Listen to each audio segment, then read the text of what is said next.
Pak, bagaimana sih caranya untuk berinvestasi saham? Kita bisa karena ada dasar analisa yang kita pakai. Bukan dengan sudut pandang, ya saya rasa, wah jadi saya rasa gitu. Nah, itu nggak bisa diajarin, rasa itu nggak bisa diajarin.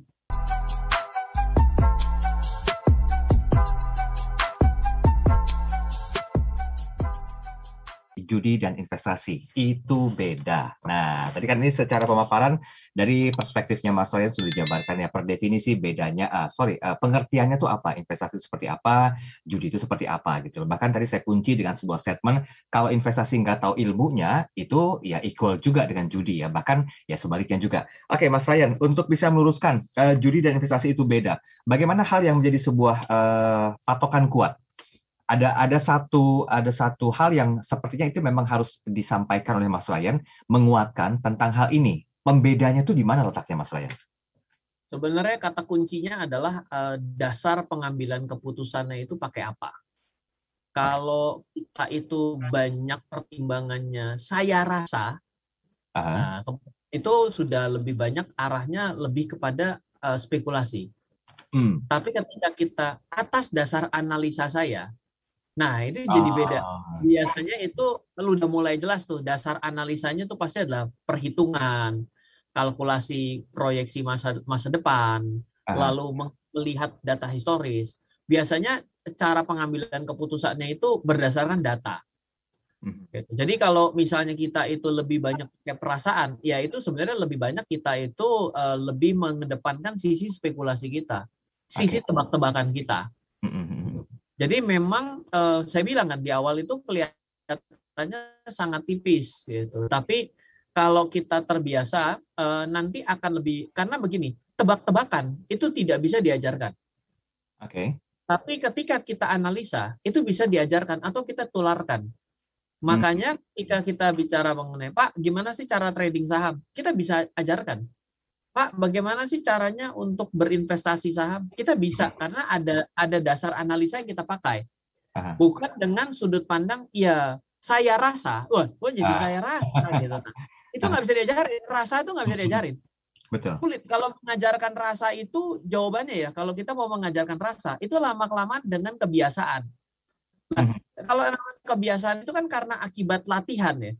Kalau latihan itu kan berarti karena sesuatu kita lakukan terus-menerus. Lah itu kan jadi dasarnya adalah akibat kita punya pelatihan kan. Jadi udah jadi bukan tebak-tebakan lagi gitu. Jadi memang berbicara mengenai hal ini memang lebih baik kalau kita itu selama ini tebak-tebakan. Lama-kelamaan ketika kita ditanya orang kita jadi bingung. Kok kamu ambil itu sih? Iya, soalnya saya pakai perasaan saya. Tapi kita tidak bisa tularkan itu kepada orang lain. Akhirnya tidak bisa mengukur keberhasilan buat kita. Kadang banyak orang bilang gini ke saya, oh Ryan, saya sependapat, kamu itu dengan sebuah analisa. Memang kalau kamu udah analisa dengan begitu besar effortnya, memang pasti berhasil. Enggak juga. Nah, di sini dia bilang, lah kalau gitu, mikir aja susah, belum tentu berhasil, ya jangan mikir. Jadi ke sana, ya nebak aja lebih baik. Nah, ini saya kembalikan begini. Iya, nggak salah juga dengan kata-kata itu. Sama begini dong, saya bilang gini, nggak usah lah sekolah, orang yang sekolah tinggi-tinggi aja belum tentu sukses, kalau gitu nggak usah sekolah aja. Apakah boleh kita ngomong kayak gitu di dalam kehidupan kita? Nah, jadi artinya kan sama juga dengan kondisi yang tadi saya bilang, ya udah orang udah susah, sudah dianalisa aja belum tentu berhasil, tebak aja kalau gitu. Jadi nggak asik kan jawaban begitu. Begitu kita berbicara mengenai investasi dan spekulasi ini, kita bisa membawa dalam berbagai macam cara berpikir dan cara memandang. Oke, Mas Ryan, mohon izin, saya kasih satu pertanyaan skeptis ya untuk malam hari ini. Kalau begitu bisa menganalisa, belum tentu bisa berhasil. Tadi kan Mas Ryan mengatakan begitu. Seberapa penting sebetulnya menguasai kemampuan untuk menganalisa ini? Oke. Saya begini. Kalau kita itu bicara mengenai nebak ya, kalau nebak itu biasanya ya cuma ada dua aja. Kalau benar salah, berarti kan boleh dibilang tingkat keberhasilannya jadi 50-50 ya. Yes.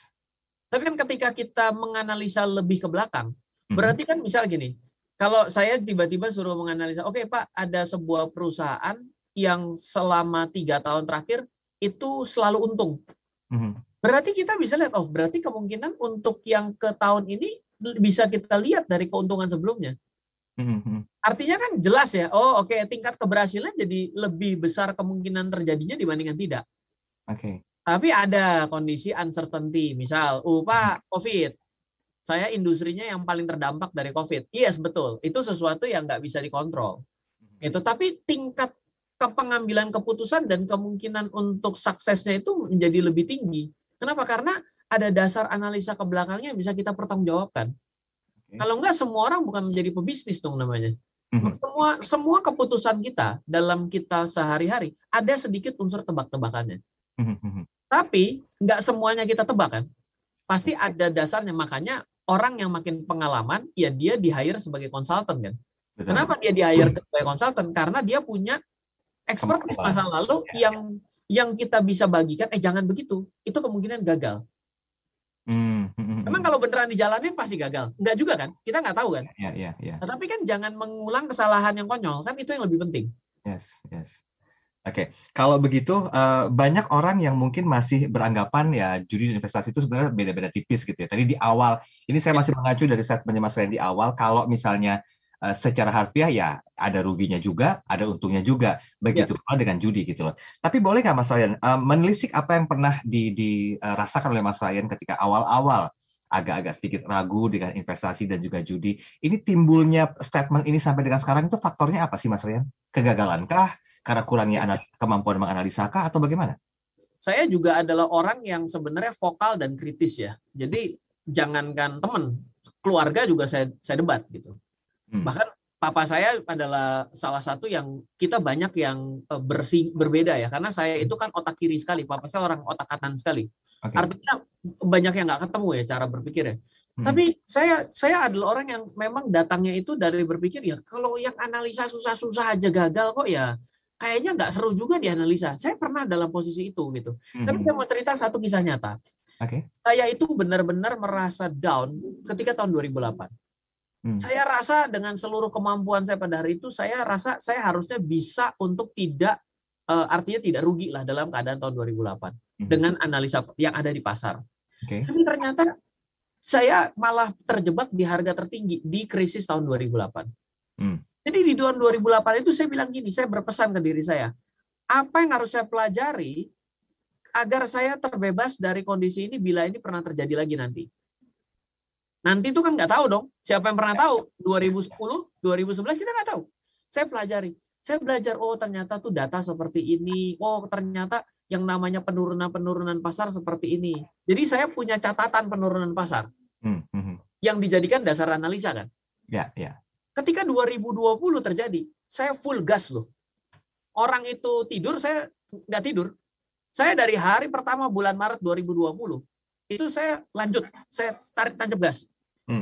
Dan ternyata memang betul hasilnya malah saya eksponen dalam kondisi 2020 ini. Bukannya jadi sombong, bukannya juga artinya mau jadi kayak praktisi bisnis, bukan. Saya mengambil benar-benar momen 2008 itu saya bilang, ini nih kondisi ini nih yang mirip. Dasar analisa saya benar-benar saya pakai di sini. Sehingga ketika masuk di tahun 2020 dan benar-benar di bulan Maret, itu saya tancap gas dengan saya modeling, saya pelajari selama ini, saya tunggu-tunggu untuk saya nyoba. Saya hari ini lagi audit laporan keuangan di perusahaan saya. Nggak ada satupun tuh yang laporan atas investasinya rugi. Untung semua. Ya itu adalah contoh ya, contoh gitu. Jadi bukannya artinya saya sebenarnya jujur orang yang nggak suka ngomong-ngomong kayak gini gitu ya, karena buat saya bagian dari nyombong ya. Tapi bagaimanapun juga saya mau cerita bahwa ketika Anda mempelajari sesuatu, baik kegagalan diri Anda sendiri atau tidak, investment itu penting untuk bisa melakukan kepercayaan diri ketika Anda menyatakan untuk melakukan sesuatu. Anda itu perlu sekali untuk menganalisa dalam investasi itu. Nggak bisa hanya dengan unsur tebak. Loh Pak, ada nggak yang tahun 2020 lebih berhasil dari Anda dan karena dia menebak? Oh pasti ada. Pasti ada. Tapi tidak bisa diajarkan. Bedanya bisa saya tularkan ke orang lain. Gitu. Itu penting ya, yang bisa diduplikasi. Yang penting itu adalah duplikasinya. Jadi kesuksesan itu bisa kita bagikan kepada orang lain. Baik.